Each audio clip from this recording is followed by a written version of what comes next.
Hello students, welcome to our channel Learn to Explore. I hope you will like our content. Today we are going to study chapter 1st of History class 9th book The French Revolution. If you like our content, please do like, share and subscribe to our channel.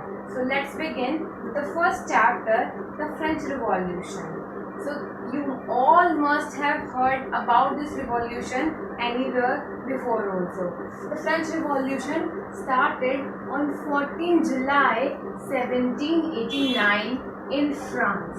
So this was the date we denote with the French Revolution. French Revolution कब start हुआ? 14 July 1789. In the city of Paris, there was a situation of alarm. The state was in a condition of alarm. मतलब तहस नहस type स्थिति थी कि कुछ भी सही जगह पर नहीं था. सब लोग घबराए हुए थे और सब कुछ उलट पुलट हो चुका था. शासन व्यवस्था पूरी तरह से हिल चुकी थी on this day. So I am taking these notes from your NCERT book and I will provide you these handwritten notes, and in case you missed anything you can refer to the NCERT, but I'll make sure कि आपको सभी important points यहाँ पर मिल जाएं. So let's begin. French society during the late 18th century. 18th century यानी 18वीं शताब्दी के आखिरी के वर्षों में फ्रांस की क्या स्थिति थी, कैसा था फ्रांस, आइए हम देखते हैं.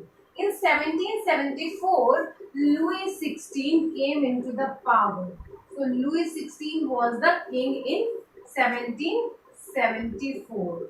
So he was the king in 1774. He belonged to the Bourbon family of kings and ascended the throne of France. He was 20 years old and married to the Austrian princess Marie Antoinette. वो 20 वर्ष की उम्र का था जब वो राजा बना और उसकी शादी ऑस्ट्रिया के प्रिंसेस मैरी एंटोनी के साथ हुई थी. Due to long years of war, financial resources of states were already drained at time of his rule. जिस वक्त वो सत्ता में आया लुई 16, फ्रांस काफी सालों से पहले ही वॉर यानी युद्ध को झेल रहा था, जिस वजह से जो फ्रांस का खजाना था, रिसोर्सेज जो भी अवेलेबल थे वो ऑलरेडी खत्म होने की कगार पे थे या ऑलमोस्ट खत्म हो चुके थे. During his rule France helped 13 American colonies to fight their common enemy is Britain. So ये इसने 13 अमेरिकन कॉलोनीज की हेल्प की टू फाइट विद ब्रिटेन, क्योंकि ब्रिटेन जो था इन सबका एक कॉमन दुश्मन था. तो इसलिए लुई 16 यानी कि फ्रांस के राजा ने अमेरिकन स्टेट्स की हेल्प की इंडिपेंडेंस गेन करने के लिए, जिससे कि उन्हें भी आज़ादी मिले और वो अपने कॉमन एनिमी यानी शत्रु यानी जो उन सबका दुश्मन था ब्रिटेन से लड़ सके. इस सबसे क्या हुआ? There was a debt more than $1 billion leverage on France. तो इसकी वजह से फ्रांस में जो है ऋण यानी कि जो फ्रांस ने उधार लिया था, जो कर्जा था, बहुत ज्यादा बढ़ गया, even more than $1 billion leverage. तो लिवरेज क्या है? Leverage is a unit of currency of France up to 1794.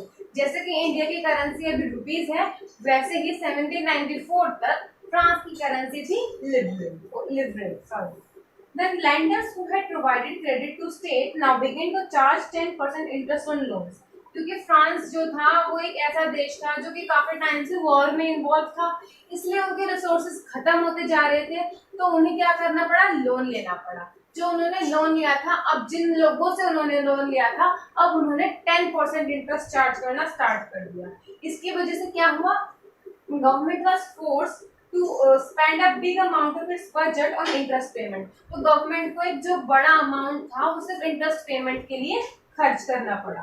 And other regular expenses like cost of maintenance of army, cost running government offices, universities was also there. अब war के अलावा और भी खर्चे होते हैं किसी भी स्टेट के लिए, जैसे कि उनको एक आर्मी मेंटेन करनी पड़ती है, उनके कुछ कोर्ट होते हैं, ऑफिसेज होते हैं, यूनिवर्सिटीज होती हैं, तो ये सब खर्चे भी उनको करने थे. तो इसकी वजह से उन्हें क्या करना पड़ा? टैक्स बढ़ाना पड़ा. लेकिन टैक्स बढ़ाने के बाद भी उनकी प्रॉब्लम सॉल्व नहीं हुई. Even increase the taxes but that would not even suffice the expenditure problems. At the same time जब लुई 16 was the ruler, जिस वक्त वो राजा था, French society was divided into 3 estates. 3 groups में जो है फ्रांस का समाज विभाजित था. कौन कौन से 3 एस्टेट्स थे? Let's see it here.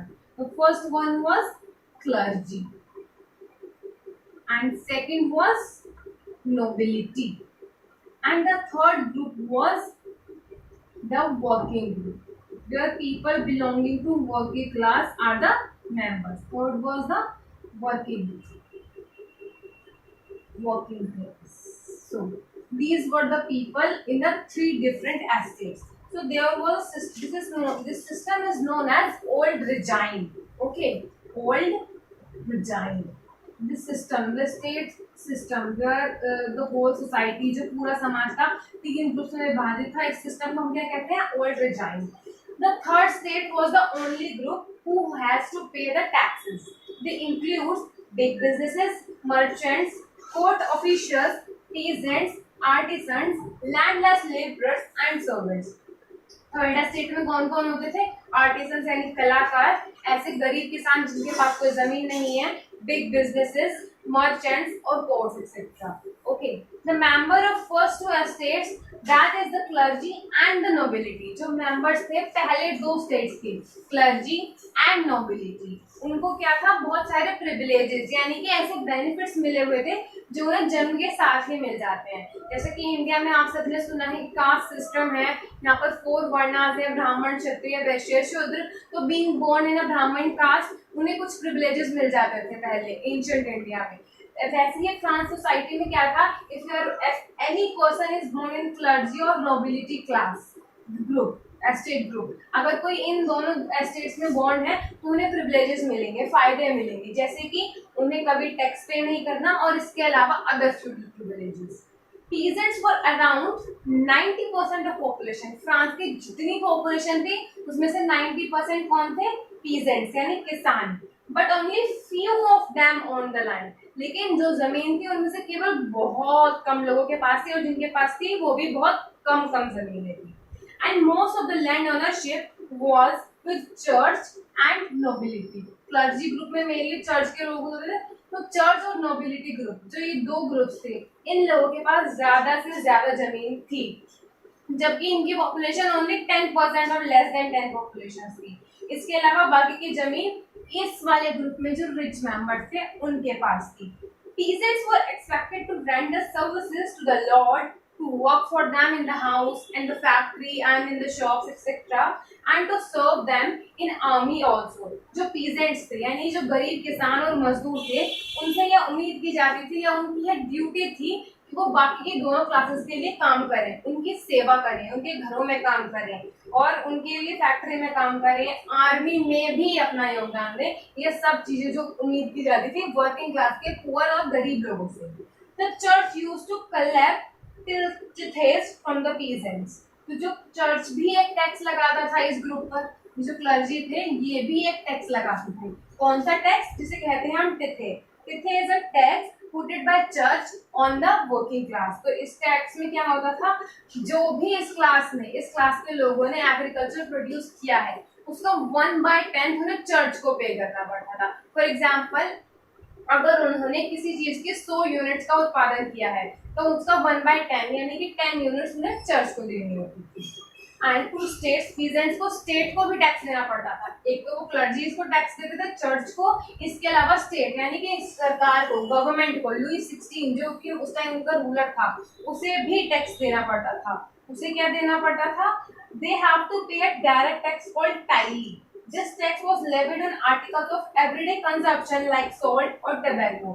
जो डेली में यूज आने वाली चीजें हैं जैसे कि नमक और टोबैको, इन पर जो है स्टेट टैक्स लगा था यानी कि सरकार टैक्स लगाती थी, जिसे हम कहते हैं टाइले. ये टैक्स कौन सा था? डायरेक्ट टैक्स था जो टाइले के रूप में पुअर पीजेंट्स यानी जो गरीब किसान थे उन्हें सरकार को देना होता था. All the burden of taxes was borne by the third estate alone. Tax जितने भी थे सब के सब इस अकेले थर्ड वर्किंग क्लास को ही पे करने होते थे और किसी क्लास को कोई भी टैक्स पे नहीं करना पड़ता था. क्या था कि इन दोनों को प्रिविलेजेस दे दिए और इनके ऊपर टैक्स का बर्डन. तो there was inequality in the society. So let's moving forward. The struggle to survive. जो स्ट्रगल था सर्वाइवल के लिए वो सिर्फ और सिर्फ बेसिकली इस क्लास के लिए था। Population of France was rising in the 18th century. 18th century में क्या है, पॉपुलेशन यानी कि जो आबादी थी फ्रांस की बढ़ती जा रही थी, and so the demand for food grains. अब ये तो ऑब्वियस है, अगर आबादी बढ़ेगी किसी भी देश में तो वहां पर खाद्यान्न या और अनाज की डिमांड भी बढ़ेगी, ज्यादा लोग होंगे तो ज्यादा खाना चाहिए उन्हें। Production could not keep pace with increasing demand, so the price of bread, staple diet, rose rapidly. जिस तरह से हमारे यहाँ जो मुख्य खाद्यान्न है नॉर्थ इंडिया में रोटी या चावल है, उसी तरह से उनका जो खाने में मेन स्टेपल डाइट था वो ब्रेड था। और इस टाइम पर जब महंगाई बढ़ रही थी क्योंकि डिमांड ज्यादा थी और प्रोडक्शन कम, फूड ग्रेन्स की सप्लाई कम, तो ब्रेड के प्राइस बहुत ज्यादा बढ़ गए, बहुत ही ज्यादा बढ़ गए। Wages were fix for workers, लेकिन जो ये वर्किंग क्लास थी इनमें से ज्यादातर लोग पुअर थे और दूसरे क्लासेस के लिए काम करते थे, क्लर्जी और नोबिलिटी वर्क के लिए, तो इनके पास क्या था, बहुत कम वेजेस थे, बहुत इनके जो वेजेस थे वो फिक्स थे, इनके जो वेजेस थे वो फिक्स थे, and could not increase with the inflation, with the price rise. जब प्राइस राइज हो रहा था असेंशियल कमोडिटीज के लिए, जो कि उनकी डेली की जरूरत की चीजें हैं, जैसे कि नमक हो गया, ब्रेड हो गया या फिर स्पाइसेस हो गए, जब इन सब चीजों पर प्राइस बढ़ता जा रहा था उनके वेज फिक्स थे, तो उस वजह से क्या हो रहा था कि उनके वेज फिक्स है, महंगाई बढ़ रही है तो वो चीजें अफोर्ड नहीं कर पाएंगे, वो डेली चीजें खाने पीने की भी नहीं खरीद पाएंगे। This resulting into widening of gap between poor and rich. इसका रिजल्ट क्या हुआ कि जो इनइक्वालिटी थी between these two groups even widen and widen. जो पहले तो इनमें जो था कि इनमें जितना डिफरेंस था वो बढ़ता ही जा रहा था, ये लोग और अमीर होते जा रहे थे और ये लोग और गरीब होते जा रहे थे। Things got worsened during drought और hail reduce the harvest। जब ऐसी स्थिति आ जाए कि सूखा पड़ जाए, किसी साल बारिश ना हो, फसल खराब हो जाए, तो ये सिचुएशन और ज्यादा भयानक और भयावह हो जाती थी, क्योंकि उनके पास खाने के लिए अब जो थोड़ा बहुत था वो भी मुश्किल से मिलता था या नहीं बचता था। All this led to a subsistent crisis। इस सब की वजह से कौन सी सिचुएशन बन गई, सबसिस्टेंट क्राइसिस। क्राइसिस तो आप सबको पता ही होगा कि एक अकाल टाइप स्थिति होती है। सबसिस्टेंट क्राइसिस क्या होता है, where means of livelihood are endangered. एक ऐसी सिचुएशन जहां पर means of livelihood means the way people earn money through, तो मतलब एक ऐसा काम जिससे लोग पैसा कमाते हैं और अपना गुजारा चलाते हैं, ये सारी चीजें जब खतरे में पड़ जाती हैं लंबे टाइम तक के लिए तो उसे हम कहते हैं subsistent crisis. Due to high price for essential commodities, price बहुत ज्यादा बढ़ने से वेजेस फिक्स थे, तो वहां पर क्राइसिस की सिचुएशन आ गई और ये एक विशियस साइकिल क्रिएट हो गया, क्योंकि वो पुअर है इसलिए वो जरूरी चीजें नहीं खरीद सकते, जरूरी चीजें नहीं खरीद सकते तो वो बीमार हो गया, वो बीमार होंगे तो वो अनएम्प्लॉयड हो जाएंगे। इसका जो एक चार्ट है आपकी एनसीईआरटी की बुक में दिया हुआ है, आप देख सकते हैं। And from here we will continue in the next class, so I hope you liked our content, so please keep revising the chapter here and we will continue from here in the next class. Thank you.